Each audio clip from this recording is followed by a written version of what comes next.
आइए क्रिस्त में प्यारे भाइयों और बहनों, हम ईश्वर को धन्यवाद दें उससे प्राप्त प्रत्येक वरदान के लिए जो वरदान प्रभु ने हम सभी पर बरसाए हैं।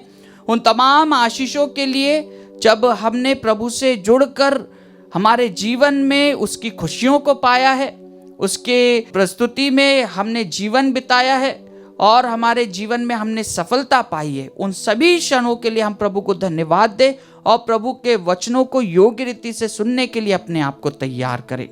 संत यूहन्ना के अनुसार पवित्र सुसमाचार अध्याय 15 पद संख्या 1 से लेकर 8 तक, मैं सच्ची दाखलता हूँ और मेरा पिता बागवान है। वह उस डाली को जो मुझ में नहीं फलती काट देता है और उस डाली को जो फलती है झाड़ता है, जिससे वह और भी अधिक फल उत्पन्न करे।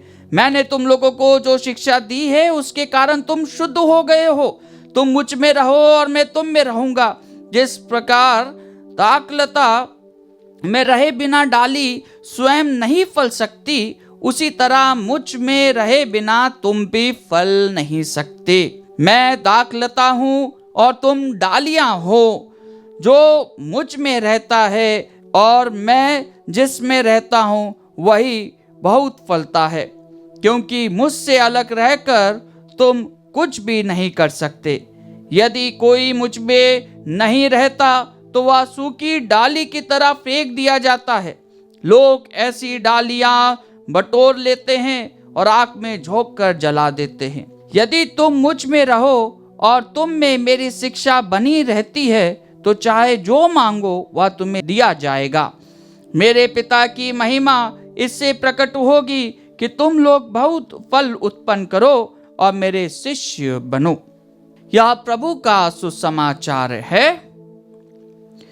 हाँ क्रिस्त में प्यारे भाइयों और बहनों, आज के प्रभु के वचन को जब हम सुनते हैं तो आज का प्रभु का वचन एक ऐसी बात हम सभी के जहन में डालता है जो कि बहुत ही आम बात है। हम जब भी बाहर निकलेंगे तो हम पेड़ को देखेंगे और पेड़ को देखते हैं तो हम ये सोचते हैं कि ईश्वर ने कितनी अच्छी रचना करी है। उसी विषय में प्रभु क्या कहता है, मैं सच्ची दाखलता हूँ और मेरा पिता बागवान है। मेरा पिता बागवान है। और ये जब प्रभु के जितने भी हम उपदेशों को सुनते हैं, प्रभु के जो भी कल्पना है उसको देखते हैं तो वो एक जीवंत आधारित कल्पनाएं होती है, जिसके अंदर प्राण होता है, जिसके अंदर ताकत होती है, जिसके अंदर एक प्रकार से जीने की ललक होती है। और प्रभु की शिक्षा में हम इन तमाम बातों की झलक को पाते हैं। प्रभु वही शिक्षा देता है जिसके अंदर लोगों को प्रेरणा मिले जीने की, ना कि मरण की। और प्रभु बहुत ही प्रमुख तरीके से उन्हीं बातों को लोगों के बीच में प्रकट करता है जो वो स्वयं देखता है और लोग भी देखते हैं। लेकिन प्रभु के देखने का नजरिया, प्रभु के कल्पना करने का नजरिया ईश्वरीय प्रेरणा के द्वारा होता है। और इसी बात का बखान प्रभु करते हैं कि मैंने पिता के यहाँ से ये बात को सीखी है। मैंने पिता के उस कल्पना को अपने जीवन में अपनाया है। उसकी आज्ञाओं को जो उसने मेरे को दी है, उन आज्ञाओं को मैंने ग्रहण करी है और वो शिक्षा तुमको देता हूँ। ये जो शिक्षा है प्रभु की, यह बहुत ही प्रमुख शिक्षा है, असाधारण तरीके की शिक्षा है। यह एक ऐसी शिक्षा है जो सुनने में बहुत अच्छी लगती है, लेकिन उसको अपनाने में शायद से हम सभी के रोंगटे खड़े हो जाएं, शायद से हम कांप उठे कि ये कैसे हो सकता है। इसलिए प्रभु स्वयं कहता है, जो मुझ में नहीं फलती काट देता है और उस डाली को जो फलती है छांटता है, जिससे वह और अधिक फल उत्पन्न करे। क्या प्रमुख वाक्य है, क्या प्रमुख प्रभु की ये जो कल्पना है कि मेरा पिता बागवान है, जो मुझ में नहीं फलती काट देता है क्योंकि वो निष्प्राण है, और जो फलती है उसे छांटता है, काटता नहीं है, छांटता है कि वो और अधिक फले। हाँ क्रिस्त में प्यारे भाइयों बहनों, जब हम प्रभु के वचनों को सुनते हैं तो प्रभु के वचन हमारे अंदर कई प्रकार के क्वेश्चंस को और रेस करते हैं। जब हम हमारे जीवन को देखते हैं कि हम प्रभु में जीवन बिताते हैं तो हमारे ऊपर कई सारे संकट आते हैं, कई सारी बीमारियों का घेरा बन जाता है, कई सारे हमारे ऊपर दोष लगाए जाते हैं, हम घिर जाते हैं। ये छटनी जब होती है तो हम जब हमारे उस प्यार में प्रभु के प्रेम से जुड़े रहते हैं तो हम और अच्छे से उस संकट से बाहर निकल कर आते हैं। हाँ कृष्ण में प्यारे भाइयों बहनों, ये प्रभु का विश्वास जब हम अय्यूब के जीवन में पाते हैं कि जो अय्यूब ईश्वर में विश्वास करता है, शैतान खुद जाकर उस ईश्वर से कहता है कि क्या मैं इसकी परीक्षा लूं, और ईश्वर उसे परीक्षा लेने की अनुमति देता है। क्यों? क्योंकि उस पिता को, ईश्वर को मालूम था कि ये अय्यूब मेरा पुत्र है, और शैतान ने उससे सब कुछ ले लिया लेकिन उसका विश्वास नहीं ले पाया।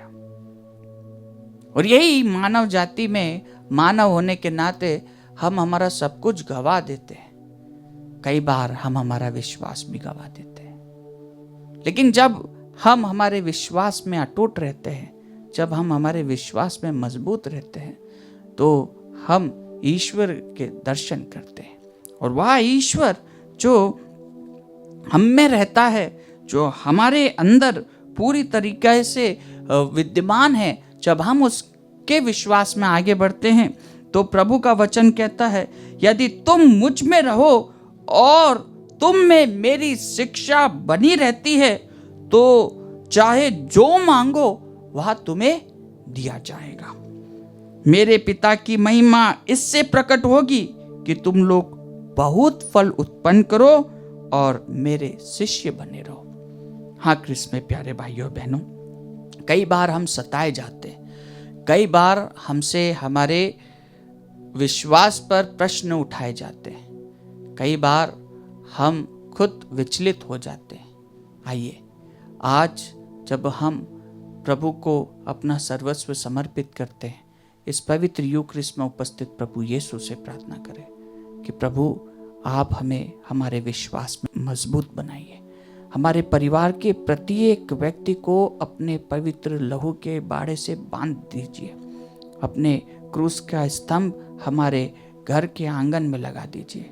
हमारी चौखटों पर, हमारे दरवाजों पर, हमारी खिड़कियों पर, हमारे खाने की थालियों पर, हमारे आटे की परात पर, हमारे सभी चीज़ों पर प्रभु आप अपने पवित्र लहू से सुरक्षा कवच प्रदान कीजिए, जैसे कि हम आपके सानिध्य में रहे, आपके पवित्र नाम में जुड़े रहे और औरों को प्रभु आपकी आज्ञाओं को बता पाए, आपके शिक्षाओं को सुना पाए और अपने जीवन के माध्यम से, अपने वचनों के माध्यम से प्रभु आपको हम दूसरों के जीवन में खुशी का और आनंद का एक स्रोत बना पाए।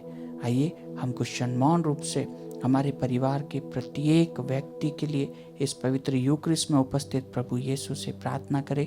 उनका नाम लेकर हम कुछ मौन रूप से उनको अर्पित करें।